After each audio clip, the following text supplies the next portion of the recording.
consistently choose achievement-based thoughts and action. That's what willpower is. Otherwise, you get caught up in this concept that is not how it actually expresses itself in reality, okay?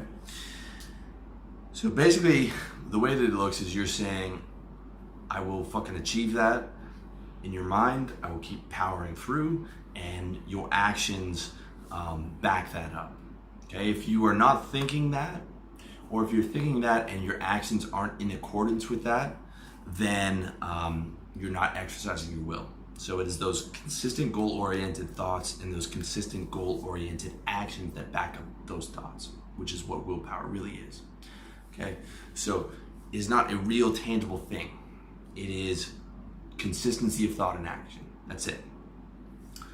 And it also means that you're ignoring the opposing thoughts, like, fuck, I don't want to do this, and the actions of, man, let me just fucking lie down, I'm tired.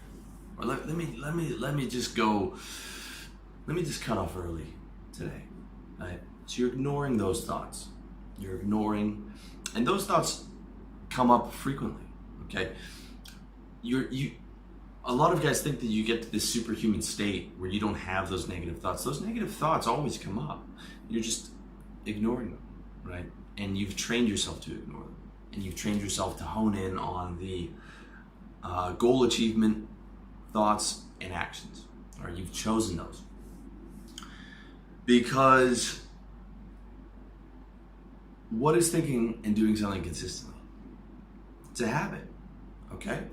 Willpower is nothing more than a habit in the present moment of consistently choosing goal-oriented thoughts and actions, and in the future present moments of consistently choosing goal-oriented thoughts and actions. It is nothing more than a habit when you actually think about it. It is not this tangible essence and this esoteric thing. It is just a habit of consistent thought and action. That's all it is, okay?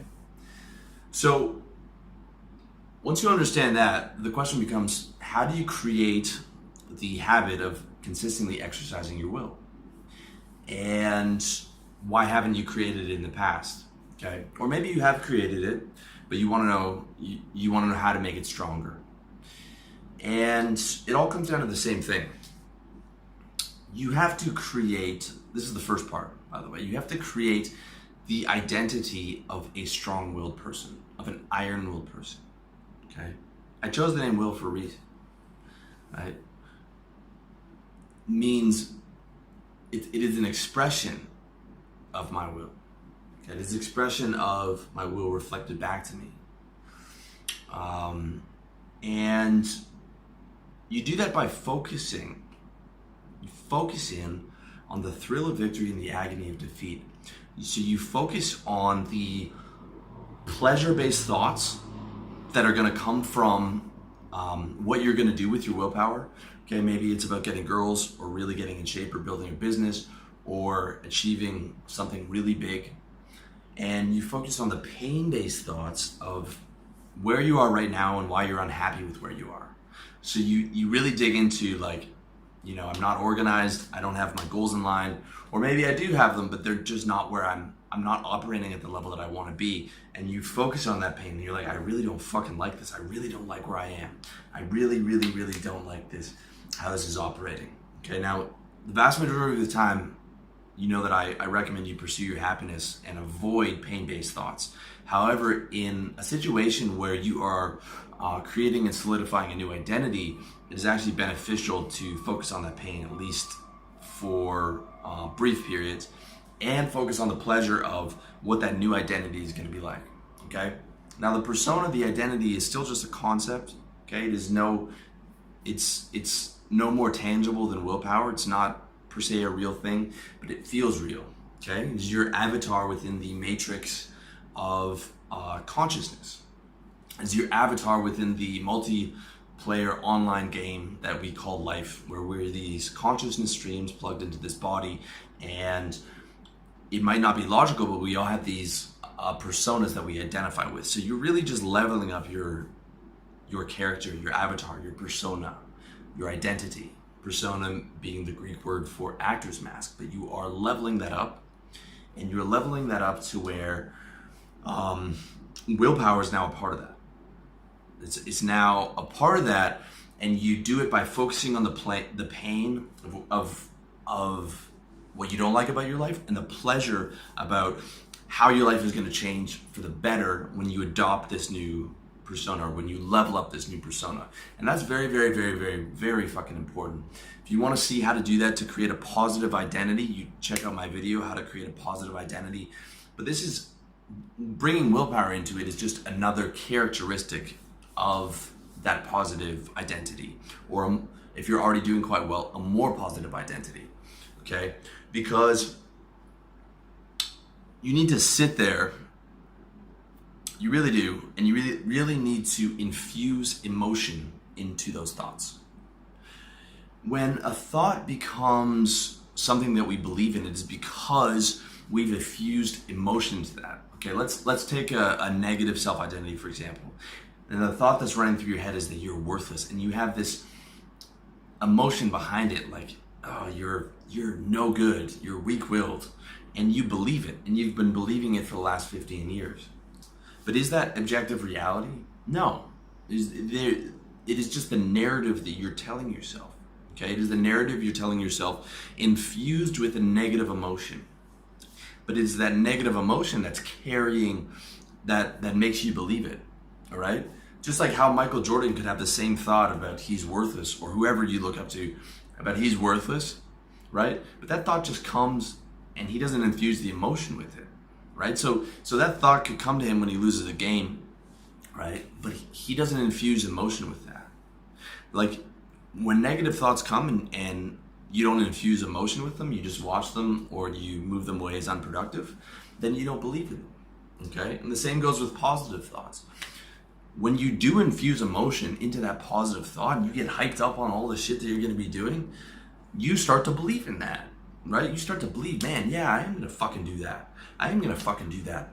You know, I'm sick of the way that shit is going. I'm sick of this bullshit. And man, when I get to those goals, it's going to be so fucking sick.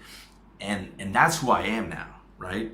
That's what I'm going to do. And you have to get to that moment of revelation for that big time change to happen. You have to get to that moment of revelation, okay? Because that moment of revelation is what's going to get you over the pain of homeostasis, okay? You need to become that fucking, that do or die, whatever it takes type of motherfucker, okay? That I'm going to get it done no matter what. I'm a force to be reckoned with.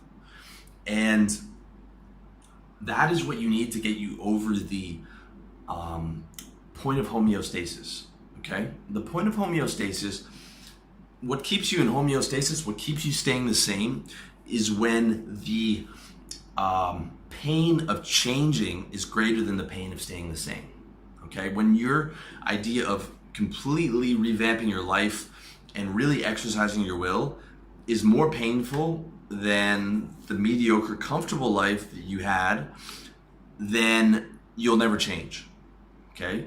So you have to expand the amount of pain of that mediocrity, or the way that you don't like things, how things are going, so that it becomes more painful for you to stay the same than it is for you to change, okay?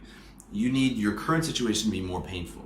And you need the change to have a pleasurable outcome that you're moving forward to. So you need to have that positive vision of the future, and you need to have a negative of where things are right now. Okay, where you're not able to fully exercise your will, you need to amplify that pain. And that's going to get you over the homeostasis. And you really need a break. You really need a breakthrough fucking moment. Okay, you need to sit there, or wherever you are, and maybe take a weekend or whatever, wherever you're doing, okay, and you haven't been able to get your willpower to where you want it to be, you have to sit the fuck down and just constantly go over that in your head about the things that you don't like. And you need to get yourself hyped up about the future, and you need to get yourself upset about where things are right now, okay? Now, normally, again, I don't advocate amplifying your pain, but in this type of a situation where you're creating a new identity, it needs to be done because you need to have like a breakthrough moment. You need to have that popcorn moment where you finally pop, because otherwise the shit is just gonna go in one ear out the other. And I've been there, I've been through it. I heard this shit a million times, the personal development stuff, and it'll go in one ear out the other. Guys are talking about positivity. You're like, man, I'm sick of this shit. I'm sick of, you don't get it because you haven't, the emotion hasn't come behind it. You haven't infused the emotion with that new persona.